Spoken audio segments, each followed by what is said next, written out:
Permitidme comenzar con una pregunta. ¿Qué quiere Dios de nosotros como iglesias que cumplimos su misión en una misma ciudad? Hoy por hoy, el desarrollo urbano mundial alcanza cifras récord. Si nos fijamos en la situación en el año 1965, hace apenas 55 años, la población urbana en el mundo estaba en torno a un 35,5%. Actualmente, según las estadísticas más fiables, referidas a hace apenas 3 años, está en más de un 55%. Esto implica un incremento a nivel mundial de casi un 20% de personas que se han trasladado de un entorno rural a las ciudades. Si nos fijamos en España, el país en el que vivo, vemos que el incremento es de más de un 20%, pasando de un 59% a un 82% en los últimos 50 años. En el año 1965, la población mundial era de 3.300 millones de habitantes, mientras que la población estimada en este momento supera los 7.900 millones. Vemos un fuerte incremento de población mundial y cómo esto ha repercutido en el binomio rural-urbano. La población urbana ha crecido más de un 20%. Esto evidencia que nos enfrentamos a nuevas situaciones, problemas y retos, pero también a nuevas oportunidades derivadas de esta coyuntura, y la Iglesia tiene que atenderlas y darles respuesta. Trabajar juntos, venciendo las tensiones denominacionales, históricas, etc.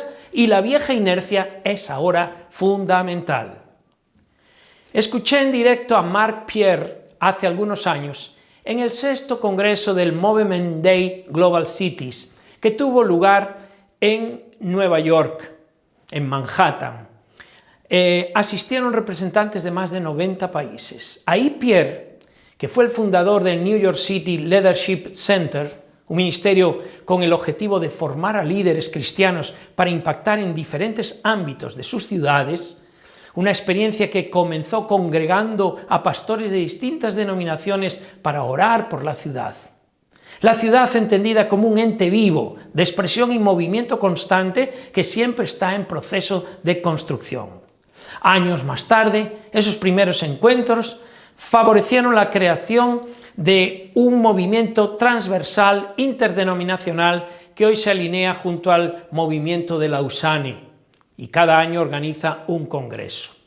El primero tuvo lugar en el 2010 y en este al que me refiero, Pierre decía lo siguiente: nos encontramos ante una oportunidad única y urgente para empoderar a líderes cristianos que quieren cambiar sus ciudades a través del impacto del Evangelio, especialmente en ámbitos como la pobreza, el paro, la educación y las familias rotas. Estas, para mí, son algunas de las claves a la hora de plantar iglesias en contextos urbanos: visión, impacto, acción social, trabajo directo y unir esfuerzos trabajando juntos. Cada mes 5 millones de personas se trasladan a vivir a las ciudades. O sea, es como si cada mes naciera una nueva San Francisco, o 2 Barcelonas, o 5 Valencias, la ciudad donde yo resido. Pierre lo recalcaba con estas palabras: hay mucha gente que necesita conocer el amor de Dios en nuestras ciudades. Debemos trabajar para que el Evangelio, para que la población cristiana crezca más rápidamente que la población general. Es entonces cuando el Evangelio empieza a tener un efecto espectacular en los valores y formas de entender el mundo de toda una ciudad. Es entonces cuando el Evangelio crece más allá de nuestro control y se expande de una manera espontánea y orgánica, de forma exponencial. Esto es algo que, desde luego, en nuestro país, en España, está lejos de darse por ahora. Pero, ¿cómo conseguirlo? Cuenta Pierre que con iglesias locales integradoras, con líderes transformando vidas en aquellos sectores más marginados, con personas ejerciendo influencia en todos los ámbitos de la sociedad, incluyendo la política, la cultura y la empresa, y sin olvidar la necesidad constante de crear redes, de conectar personas, de trabajar juntos. Si nos fijamos en la actitud de Jesús hacia la ciudad, la Escritura nos narra en Lucas 19, del 41 42, cuando el Señor Jesús estaba cerca de Jerusalén y al verla lloró sobre ella. Concretamente decía: oh, si también tú conocieses al menos en este día lo que es para tu paz, mas ahora están encubiertos tus ojos. Vemos una característica ahí que se recalca también en otros textos, y es a Jesús tratando a la ciudad como si fuera una persona colectiva. Evalúa la ciudad, la observa, concretamente desde un monte, lo hace con amor, expresando el mejor deseo hacia la ciudad. Al mismo tiempo, le hace ver a la ciudad de que debiera evaluar su futuro. Jesús se da cuenta de la capacidad de la ciudad para reconocerse a sí misma y para tomar decisiones respecto a su destino. Hay otras personas en la Biblia que también lloraron por una ciudad, el caso de Jonás, pero el lloro de Jonás era muy diferente. También estaba en un monte, pero en el caso de Jonás con la ciudad de Nínive, es muy distinto del de Jesús con la ciudad de Jerusalén.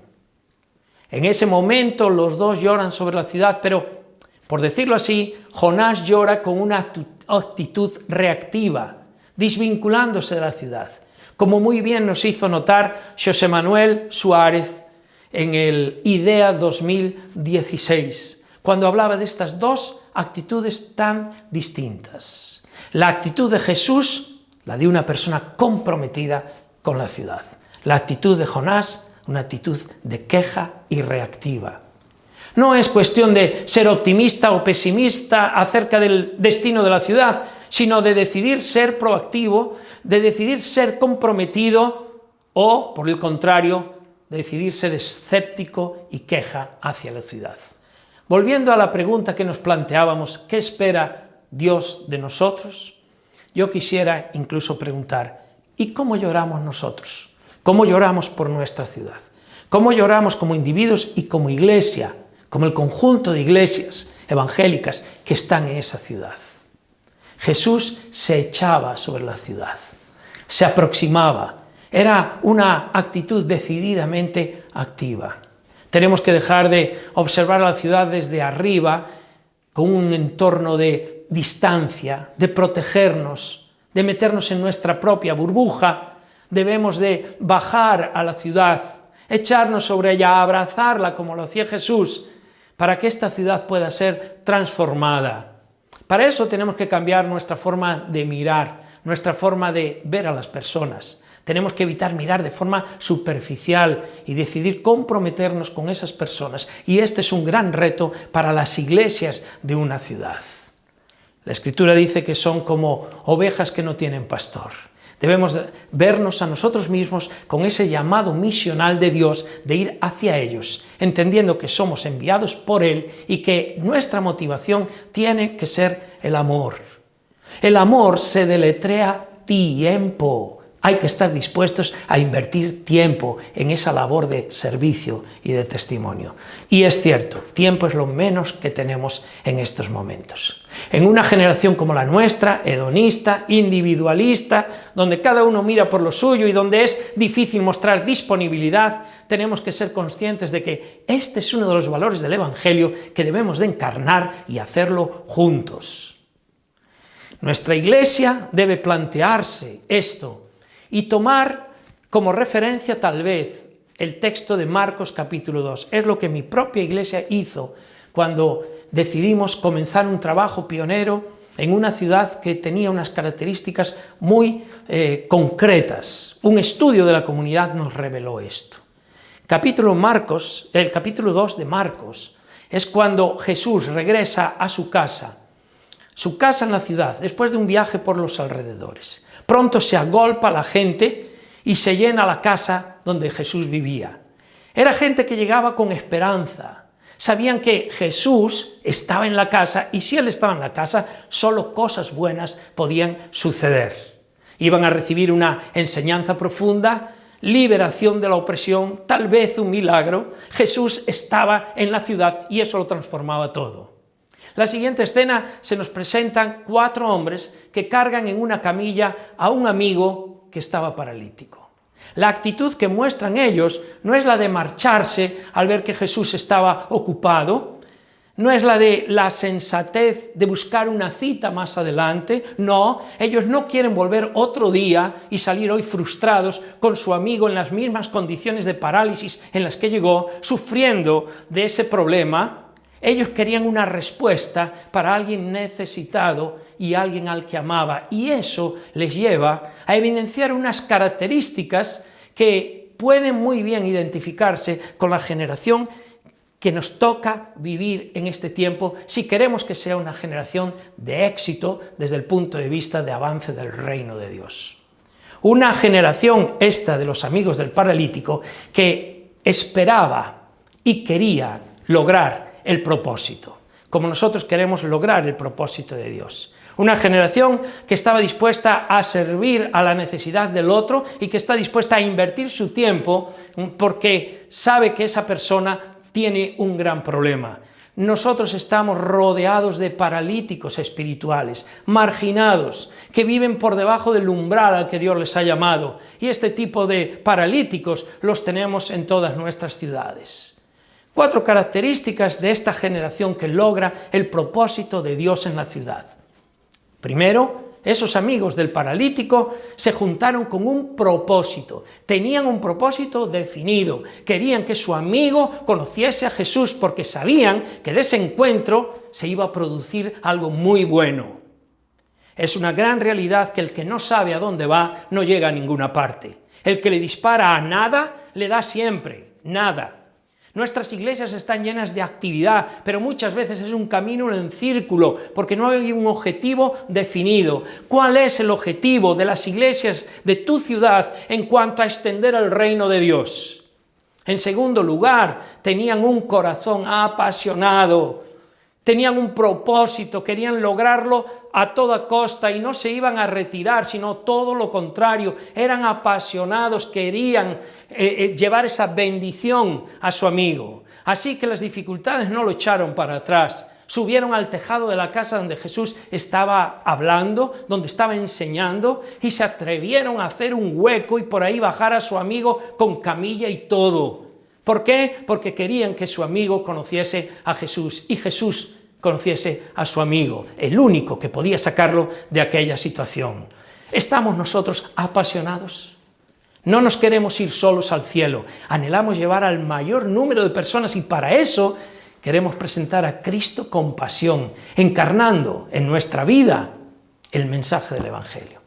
Una tercera característica de esos amigos es que tenían un corazón compasivo. El apóstol Pablo decía, ¡ay de mí si no predico el Evangelio! Decía también, me es impuesta necesidad. Lloramos poco, pienso yo. Lloramos poco por los perdidos de nuestras ciudades y del mundo. Esos amigos se atrevieron a correr riesgos y esta es una cuarta característica. Se atrevieron a hacer alguna locura. Se atrevieron a subir al tejado de una casa que no era de ellos. Se atrevieron a hacer un agujero con el peligro de que pudiera caer el tejado sobre la gente que allí estaba y ocasionar una desgracia. Pero tenían una pasión. Se atrevieron incluso a desafiar el enfado de Jesús. Imagínate que te abran un boquete en el tejado de tu propia casa. Pero nada de eso les echó para atrás. Y Jesús, dice la Escritura, que viendo la fe de ellos, lejos de enfadarse, lejos de protestar, viendo la fe de ellos, le dijo al paralítico, tus pecados te son perdonados. Primera, salud espiritual, pero después el milagro que necesitaba. Una generación que tiene un propósito definido, ¿lo tenemos nosotros? Una generación que tiene un corazón compasivo, que llora por los perdidos, que ora por ellos. Una generación que no se quiere ir sola al cielo. Una generación que ay de mí si no anuncio el Evangelio. Una generación también que se atreve a hacer algunas locuras, que se atreve a pensar fuera de la caja y actuar fuera de la caja también. No en un paso absurdo, sino en un paso certero de fe. Queridos, tenemos un desafío muy grande. Tim Keller en el libro Iglesia Centrada nos habla de los sectores propios de una ciudad, como son la gente pobre, como son la generación joven, que vive tan directamente la vida de la ciudad, con todas sus problemáticas también. también otros colectivos como es la élite intelectual. Nosotros en nuestras ciudades tenemos que conocerlas, hacer un estudio de la comunidad, para después, de una forma integral, servir a las personas con un evangelio bien contextualizado, que quiere llevar respuestas a las preguntas que la gente se está haciendo. Y eso solo lo podemos abordar con garantía de éxito si lo hacemos juntos, porque es algo que Dios bendice siempre. El tiempo de la pandemia ha sido en general un tiempo de refuerzo en la credibilidad de la Iglesia evangélica en medio de nuestros barrios, en nuestras ciudades, en nuestras comunidades. Si nuestro futuro se presenta en su mayor parte como una cultura urbana, nosotros tenemos que preguntarnos qué cambio debemos de estar haciendo como iglesias en nuestras estrategias de plantación de nuevas iglesias para prepararnos y adaptarnos. A la hora de comenzar un nuevo punto de testimonio es importante realizar un análisis de la comunidad a la que queremos servir. ¿Cuáles son sus principales necesidades? ¿Qué puentes podrían darnos acceso a su corazón? ¿Y cómo alcanzaríamos credibilidad, confianza para poder presentar el Evangelio del Señor Jesús con una mayor efectividad? En oración debemos disponernos a analizar y asumir lo que encarnar el Evangelio en nuestro contexto, en ese nuevo barrio dentro de la ciudad donde queremos plantar una iglesia, nos va a exigir. Es una tarea urgente del cuerpo de Cristo en cada ciudad. En nuestros contextos actuales, una puerta de entrada clara, no la única, pero una muy clara para servir, es involucrarnos en la tarea social. El evangelismo y la obra social están inseparablemente conectados, pero lógicamente no son la misma cosa. El evangelismo es el conjunto de actividades que tiene como objetivo alcanzar al no creyente y presentarle el evangelio de manera que puedan tomar la decisión de creer en Jesús como su Señor y Salvador, obedecerle en todos sus mandamientos y, como señal de ese compromiso, ser bautizados integrándose en una iglesia local que les ayude y les permite vivir una relación personal con Dios en la cual el Espíritu Santo les guíe cada día. Discípulos de Cristo. Por otro lado, la obra social busca transformar, cambiar las condiciones socioeconómicas, físicas e incluso políticas de las personas mediante el desarrollo de estrategias e influencias que puedan cambiar las estructuras y las condiciones en las que viva la gente y así poder ayudarles. Es parte de la tarea cristiana de ser sal y luz en nuestro medio.